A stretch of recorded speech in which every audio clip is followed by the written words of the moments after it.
高音弦は滑るので必ず弦を外側、糸巻き側、一弦を内側に巻いていくと青い線のようになって弦の端が重なる部分がそれでこんな傷になっちゃいます。こんにちは、ギターの上谷です。今回はクラシックギターの弦の変え方、張り方についてお話しします。弦の変え方についてはよく聞かれます。エレキギターをメインで弾いてるけどガットギターも弾くなんていう人からも聞かれますが、スチール弦の張り方とは違うので戸惑う方も多いようですね。今回弦が切れてしまったのでまず1本だけ交換しました。ご覧の通り切れたのは4弦です。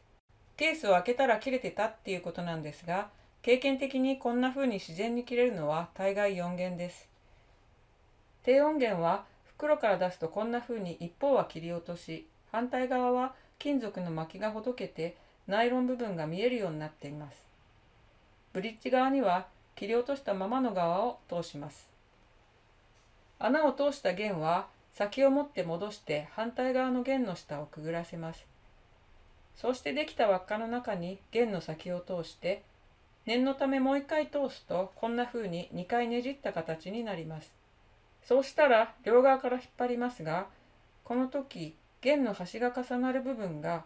ブリッジの板の側面側に来るように、この楽器では茶色い部分に来るようにします。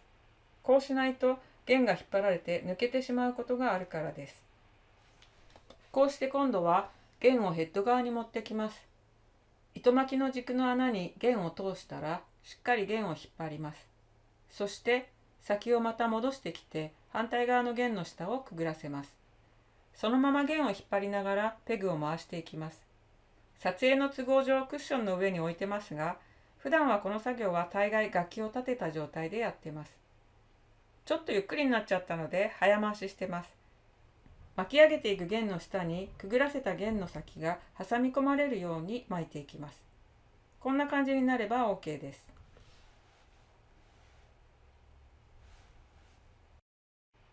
最後に弦の端を切っておきます。私はスチール弦のギターも持っているので、こんなカッターとワインダーを弦の交換用に使ってますけども、クラシックギターの弦は低音弦でも爪切りで切れます。ワインダーはなくてもいいんですが、ペグを回すときにこんな風に早く回せて便利です。これは1弦を外しているところですけど、高音弦はちょっと注意が必要なところもあるので、基本的には4弦と張り方は同じですが、1弦を張るところも見てください。高音弦はどちらをブリッジ側に使っても大丈夫です。4弦の時と同じように穴を通した弦の先を戻して反対側の弦の下をくぐらせてできた輪っかの中に弦の先を通してもう一回通して引っ張って締めます。4弦の時は念のため輪っかを2回通してねじったそういう感じでしたけども、高音弦は滑るので必ず2回はねじった方がいいと思います。そしてブリッジの側面、表面板に対して垂直な面で弦の端を挟むようにします。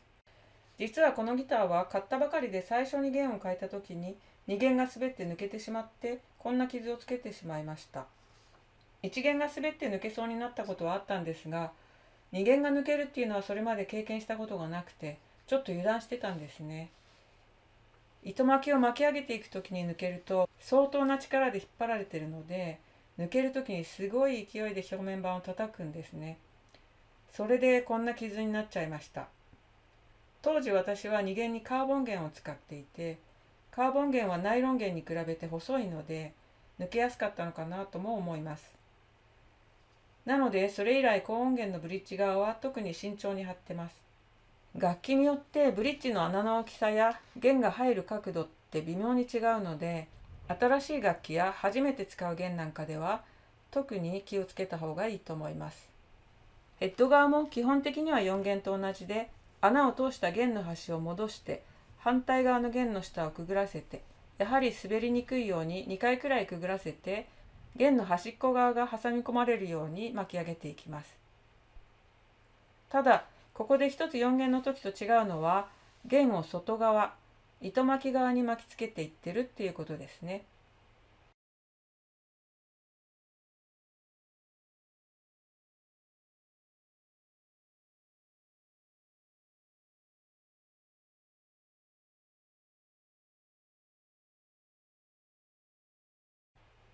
これはこうやってヘッド全体を見ていただくと分かりやすいかと思いますが、この楽器の場合は1弦と6弦は軸の穴より外側、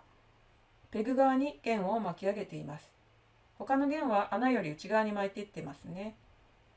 これはナット状の弦の位置から糸巻きの軸に向かってなるべく角度がつかないようにまっすぐにするっていうのがポイントです。例えば1弦を内側に巻いていくと青い線のようになって角度がつきます。こうなるとナットの上で弦の滑りが悪くなってチューニングに支障が出る、少なくとも支障が出る可能性がある、それが理由ですね。3弦4弦はある程度角度がついてしまいますけど、なるべく急角度を避けるっていうことですね。軸の穴の位置っていうのは実は糸巻きによって結構違います。そしてナットの弦幅も楽器によって違います。なので私のこの楽器ではこんな風に巻いてますが、ヘッド側の巻き方については楽器によって違ってくるので、弦の角度を確認しながら適切に貼るようにしてください。ブリッジ側はこんな風に弦の端を全部切り揃えておきます。弦の端が他の弦や表面板に触れていたりするとノイズの原因になるので、そうならないようにきれいに切っておきましょう。ヘッド側も同様です。実は弦の張り方はこれ以外にももう少し凝ったっていうかこだわった方法があったりするようですけども、とりあえず私自身はこの張り方で問題なく弾けているので、間違ってはいないんじゃないかなと思います。いかがでしたでしょうか。今回はクラシックギターの弦の張り方についてお話ししました。いつものようにご意見やご感想、ご質問などぜひコメント欄にお書きください。よろしくお願いします。ではまた皆さん、楽しいギターライフを。